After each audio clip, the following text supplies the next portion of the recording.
महाकुंभ आयोजन की खामियों पर मोदी योगी को घेरने का मौका चूक गया विपक्ष। अगर कांग्रेस सहित प्रमुख विपक्षी पार्टियां कुंभ में उत्साह से शामिल हुई होती तो कुंभ में हुए हादसे, नई दिल्ली स्टेशन पर हुई मौतें और भारी दुर्व्यवस्था की बात पर देश की जनता उनकी बातों पर जरूर गौर करती। चूंकि विपक्ष ने पहले ही कुंभ को बीजेपी का आयोजन बना दिया था, इसलिए उनकी बातों पर आम लोगों को आखिरकार कैसे यकीन होगा। नमस्कार, आप देख रहे हैं 7 टीवी भारत। मैं हूं आपके साथ सुशील गिरीश। 7 टीवी भारत के खास प्रोग्राम सियासत 360 में आपका स्वागत है। बात समझनी है तो पूरी सुननी पड़ेगी। वीडियो में आखिरी तक बने रहिए। प्रयागराज में 2025 का महाकुंभ संपन्न हो चुका है। सरकारी आंकड़ों की माने तो करीब 65 करोड़ लोगों ने कुंभ में स्नान किया। इस तरह देश की कुल आबादी के आधे से कुछ कम लोगों ने संगम में डुबकी लगा ली। देश में कुल 90 करोड़ मतदाता हैं। मान लीजिए कि संगम में स्नान करने वालों में कुल 20% बच्चे रहे हो तो भी देश के आधे से अधिक मतदाता प्रयागराज पहुंच गए। जाहिर है कि अगर देश की इतनी बड़ी जनसंख्या को कोई राजनीतिक दल इग्नोर करता है तो वह अपने पैर पर कुल्हाड़ी ही मार रहा है। हो सकता है कि कुंभ में स्नान करने वालों में बहुत से बीजेपी के विरोधी हों, पर वो थे तो हिंदू ही। अगर कांग्रेस, समाजवादी पार्टी, आरजेडी और टीएमसी जैसे राजनीतिक दलों के नेताओं ने इन श्रद्धालुओं का मजाक बनाया है तो जाहिर है बीजेपी उसे कैश कराने के लिए हर हथकंडे का इस्तेमाल करेगी। अगर कांग्रेस सहित सभी प्रमुख विपक्षी पार्टियों ने कुंभ में उत्साह से शामिल हुए होते तो कुंभ में हुए हादसे, नई दिल्ली स्टेशन पर हुई मौतें और भारी दुर्व्यवस्था की कहानी गढ़ी गई होती तो देश की जनता उनकी बातों पर जरूर गौर करती। चूंकि विपक्ष ने पहले ही कुंभ को बीजेपी का आयोजन बना दिया था, इसलिए यूपी सरकार और केंद्र सरकार को घेरने का मौका भी उन्होंने अपने हाथ से जाने दिया। विपक्ष के जितने भी बड़े नेता हैं, ज्यादातर लोगों का कुंभ को लेकर रवैया बड़ा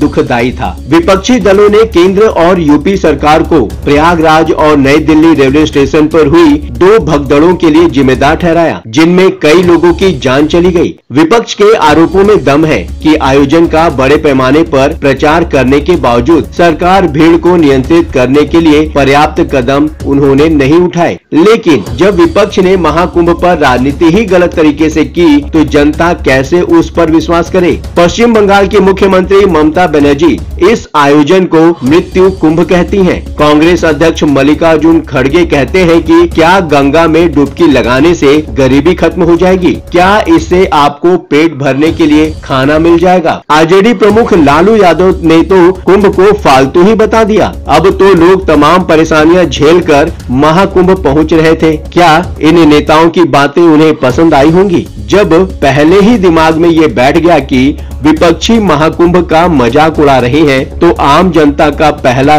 परसेप्शन यही बनता है कि विपक्ष नहीं चाहता है कि यह आयोजन सफल हो। पर परसेप्शन के बाद विपक्ष कोई भी सवाल उठाए उसका मतलब आम लोगों के लिए कुछ भी नहीं रह जाता है। राम मंदिर के उद्घाटन पर आयोजन समिति ने देश भर के बहुत से लोगों को आमंत्रित किया था। माना जा रहा था कि सरकार जिसे चाह रही थी उसे बुला रही थी। मंदिर समिति ने विपक्ष के लगभग हर नेता को बुलावा भेजा था। बहुत से लोगों ने राम मंदिर के उद्घाटन समारोह में न जाने का बहाना यही बनाया कि उन्हें ठीक ढंग से बुलाया नहीं गया। अखिलेश यादव उनमें से एक थे, पर अखिलेश यादव ने महाकुंभ में डुबकी लगाकर पहले ही यह जता दिया था कि वह सनातन विरोधी नहीं है, इसलिए उनका आयोजन में कमियों को उजागर करना काफी हद तक ठीक लग रहा था। पर बाद में अखिलेश भी केवल विरोध के नाम पर विरोध करने लगे। पहले यह कहते रहे कि कुंभ में कोई जा नहीं रहा है, फिर ये कहे कि वहाँ जाने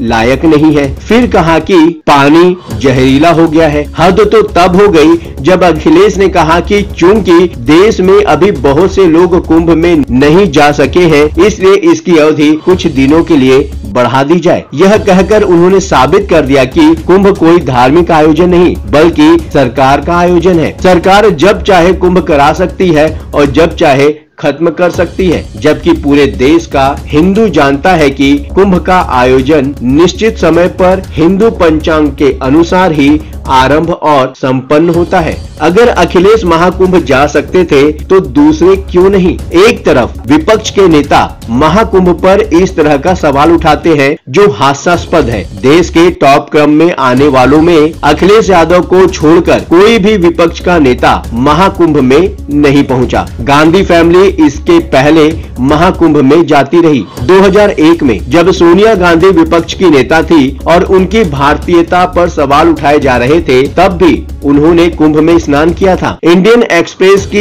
एक रिपोर्ट बताती है कि कांग्रेस नेताओं के अनुसार 2007 में सोनिया गांधी दोबारा कुंभ जाना चाहती थी, लेकिन तत्कालीन समाजवादी पार्टी सरकार द्वारा सुरक्षा न दिए जाने के कारण उनकी यात्रा रद्द हो गई। प्रियंका गांधी ने भी प्रयागराज पहुंचकर एक बार कुंभ में डुबकी लगाई थी, पर इस बार गांधी परिवार ने महाकुंभ से दूरी बनाकर इसे बीजेपी का आयोजन बना दिया। पर कंफ्यूजन देखिए कि पार्टी के दूसरे नंबर के नेतृत्व ने कूद कूद कर संगम नहाया है। कांग्रेस नेता दिग्विजय सिंह, हिमाचल प्रदेश के मुख्यमंत्री सुखविंदर सुक्खू, कर्नाटक के deputy CM DK Shivakumar, Sachin Pilot तक संगम में डुबकी लगाने पहुंचे। मतलब साफ है कि विपक्ष यह तय नहीं कर सका कि कुंभ का विरोध करना है या निश्चित दूरी बनाकर रखना है। फिलहाल इस वीडियो में इतना ही। कमेंट बॉक्स आपका है, बेझिझक अपने विचार कमेंट बॉक्स में शेयर करें। हाँ, चलते चलते आपको यह बात भी बताना जरूरी है कि 7 टीवी भारत आपको